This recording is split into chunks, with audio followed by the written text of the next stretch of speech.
So there's plastic on the front, but not on the back. So that's kind of interesting. They've just left it undone and they've cut the box out to match the camera bump. And the camera actually looks a lot better in person than the dummy models I had earlier. This is a glossy back, but the glass around the camera is not glossy. So it's kind of a matte finish. I kind of like it, although that still does look like a face. Let's see what's in the box here. So in the box, you've got a hello guide here. You've got SIM card removal tool, little warranty card, and then you've got your Apple stickers. I really wish they match the phones, but maybe in the future they'll do that. Now we do have the 5-watt charger in this box. So the 11 comes with the 5-watt. I'm not sure why they needed to do that, but they did. And then you've got some wired ear pods that have the lightning cable on them. So those come with it if you don't have AirPods or a different set of headphones that you like. And then you've got your lightning to USB cable, like we get with everything. Let's set that aside and take a closer look at the phone itself. So here's the phone. Let's peel off the front cover.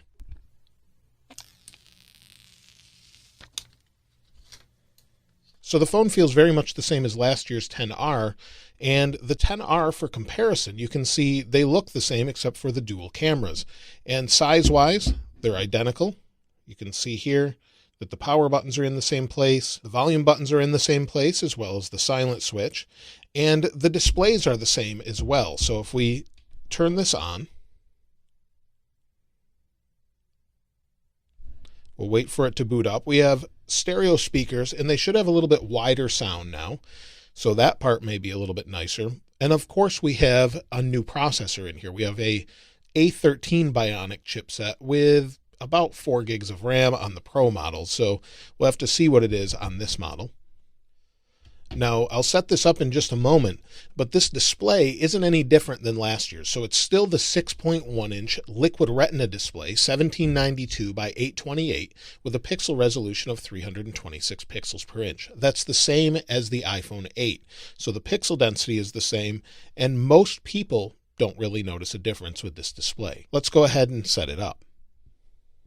So we'll wait for the other phone. Now you have to put in the passcode from the other phone. Now I will say that the bezels on this phone do look large, just like they did with the XR. You usually get used to this pretty quickly, especially if you have a case on your phone, because the case normally comes over the side slightly. So it's not really a problem, but for some people it may annoy you if you're coming from, say, an iPhone X, for example. So I'll set up Face ID.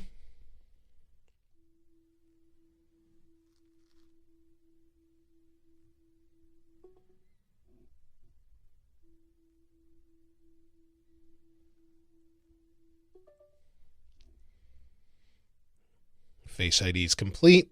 I'll transfer data directly from my XR to this one. Now the rear cameras get a pretty big update this year. They have dual 12 megapixel sensors that are all new. And then we have an ultra wide f2.4 and a wide f1.8.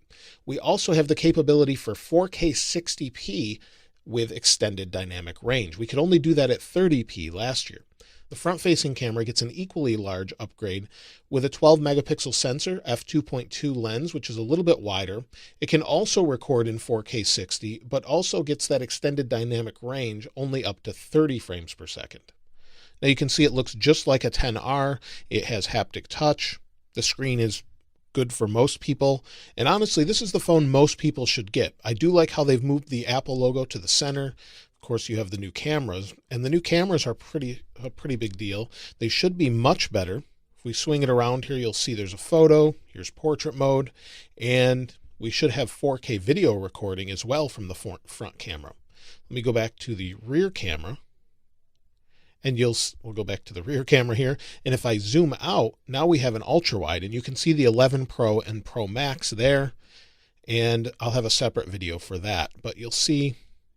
Yeah, it looks pretty good. I mean, I captured a lot of what's in the background here. There's my iMac Pro on the stand with the keyboard, and the detail is okay. It's not super bright light in here. It's not outdoors, but it's decent light for video, of course. And again, we've got that new high key light mono. If you haven't seen that, it's actually removing the camera. You'll see the camera flashing in and out of there. It's removing the camera and making everything white in the background. So that's kind of interesting.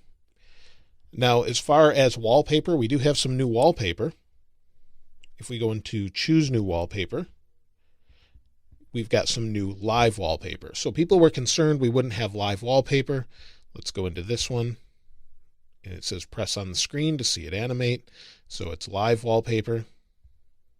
We have a few new ones, and they match all of the different phones. So if you have the green or you have the new purple, again, it's live wallpaper. So you still get that with the haptics as well.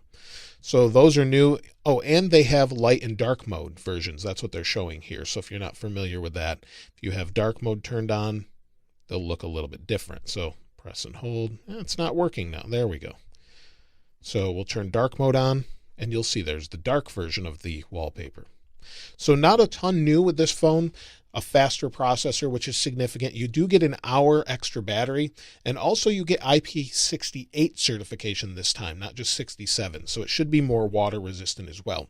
Although Apple never really covers water damage, so just beware if you're concerned about that. Now, one of the other new things we should have is faster Face ID, and it actually seems pretty fast. Let's try it next to the XR and see what we've got. I've got them both off. Let's tap the screen. And there you go. It was faster that time. Let's try it one more time.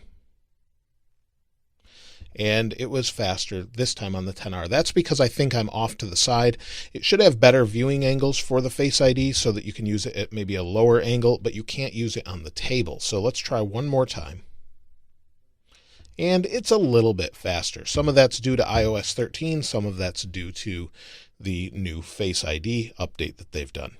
Now, as far as speed improvements, it's going to be hard to tell that. Everything on a new iPhone is going to be smooth for the most part. You'll see it stuttered there a little bit, but I'm installing a ton of apps and background information, so it's going to take a while to determine whether or not it's super fast. Now, it does seem to have 4 gigabytes of RAM, according to Geekbench, so there is that, which is fine for iOS. It shouldn't be a problem, but some people are going to point that out. I really don't think it's a big deal. The Pros have this as well as the larger iPad Pro devices. So 4 gigs of RAM on iOS never has been a problem and should be fine. But again, it will take a few days or so to know that for sure. Now, if we